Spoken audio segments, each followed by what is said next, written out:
Hi friends, welcome back to our channel. ನಾನು ನಿಮ್ಮ ನೆಚ್ಚಿನ ಲಾವಣ್ಯ. ನಾನಿವತ್ತು ಓರಿಯೋ ಮಿಲ್ಕ್ ಶೇಕ್ ಮಾಡ್ತಾ ಇದ್ದೀನಿ.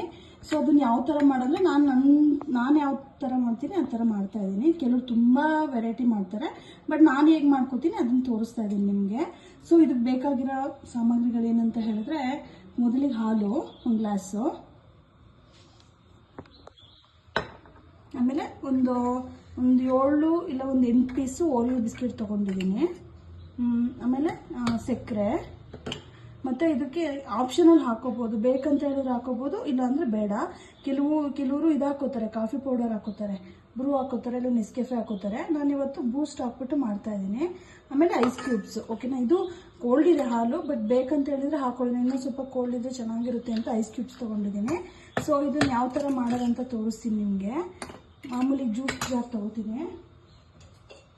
ಜ್ಯೂಸ್ ಜಾರ್ ತೊಗೊಂಡು 1 ಗ್ಲಾಸ್ ಹಾಲು ಹಾಕ್ತಾಯಿದ್ದೀನಿ. ಇದು ಫ್ರೀಸ್ ಮಾಡಿರೋದು, ಅಂದರೆ ತೀರಾ ಗಟ್ಟಿ ಇಲ್ಲ, ಫ್ರೀಸರಲ್ಲಿ 1 ಅವರ್ ಬ್ಯಾಕ್ ಇಟ್ಟಿದ್ದೆ. 1 ಗ್ಲಾಸ್ ಮಿಲ್ಕು. ಓಕೆನಾ,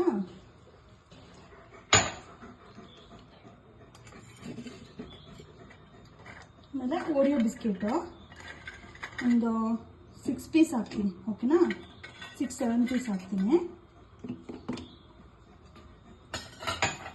ಆಮೇಲೆ ಇದು ಬಿಸ್ಕೆಟು ಸ್ವೀಟ್ ಇರುತ್ತೆ, ಸೊ ನಾನು ಅದಕ್ಕೆ ಸ್ವಲ್ಪ ನೋಡ್ಕೊಂಡು ಶುಗರ್ ಹಾಕ್ತೀನಿ. ಒಂದು 2 ಸ್ಪೂನ್ಸ್ ಶುಗರ್ ಹಾಕ್ತಾ ಇದ್ದೀನಿ.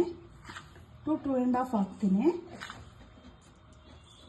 ಜಾಸ್ತಿ ಅತಿ ಸ್ವೀಟಿಗೆ ನಾವು ಸ್ವಲ್ಪ ಎಲ್ಲ ಡಯಟಲ್ಲಿ ಇರೋದ್ರಿಂದ ಜಾಸ್ತಿ ಸ್ವೀಟು ಕುಡಿಯೋಕ್ಕಾಗಲ್ಲ, ಇದು ಡೈಲಿನೂ ಕುಡಿಯೋಕ್ಕಾಗಲ್ಲ. ನೀವು ಬೂಸ್ಟ್ ಹಾಕೋತೀನಿ. ಬೂಸ್ಟ್ ಒಂದು 2 ಸ್ಪೂನ್ ಬೂಸ್ಟ್ ಹಾಕೋತೀನಿ, 2 ಸ್ಪೂನು. ಓಕೆನಾ, ನೆಕ್ಸ್ಟು ಐಸ್ ಕ್ಯೂಬ್ ಹಾಕೋತಾ ಇದ್ದೀನಿ. ತೊಗೊಂಡಿದ್ದೀನಿ, ಒಂದು 10-12 ಪೀಸ್ ಹಾಕೋತೀನಿ. ಓಕೆನಾ,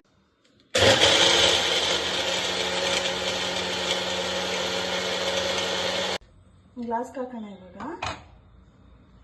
ಸೊ ಆಗಿದೆ. ಸೊ ಇದಕ್ಕೆ ಸುಮ್ಮನೆ ಗಾರ್ನಿಷ್ಗೋಸ್ಕರ ನಾನು ಓರಿಯೋ ಬಿಸ್ಕೆಟ್ನ ಫುಲ್ ಪೌಡರ್ ಮಾಡಿ, ಅಂದರೆ ಸ್ವಲ್ಪ ಪುಡಿ ಮಾಡಿ ಇಟ್ಕೊಂಡಿದ್ದೀನಿ. ಜಸ್ಟ್ ಹಂಗೆ ಮೇಲ್ಗಡೆ ಹಾಕಿ ಇದು ಹಾಕೊಂಡು ಕುಡಿದ್ರೆ ಇನ್ನೂ ಚೆನ್ನಾಗಿರುತ್ತೆ. ಹಾಕ್ತಾಯಿದ್ದೀನಿ. ಆಮೇಲೆ ಬೂಸ್ಟನ್ನ ಜಸ್ಟ್ ಮೇಲ್ಗಡೆ ಹಂಗೆ.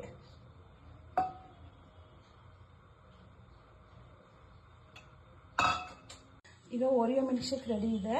ಯಾರಾದರೂ ನಾನು ಮಾಡಿರೋ ಥರ ಮಾಡಿ ಟ್ರೈ ಮಾಡಿ, ಹೇಗಿದೆ ಅಂತ ನೀವು ಕಮೆಂಟ್ಸ್ ಮುಖಾಂತರ ತಿಳಿಸಿ. ಯಾರ್ಯಾರು ನನ್ನ ಚಾನಲ್ಗೆ ಸಬ್ಸ್ಕ್ರೈಬ್ ಆಗಿಲ್ಲ, ದಯವಿಟ್ಟು ಸಬ್ಸ್ಕ್ರೈಬ್ ಆಗಿ. Thank you. ನಮ್ಗೆ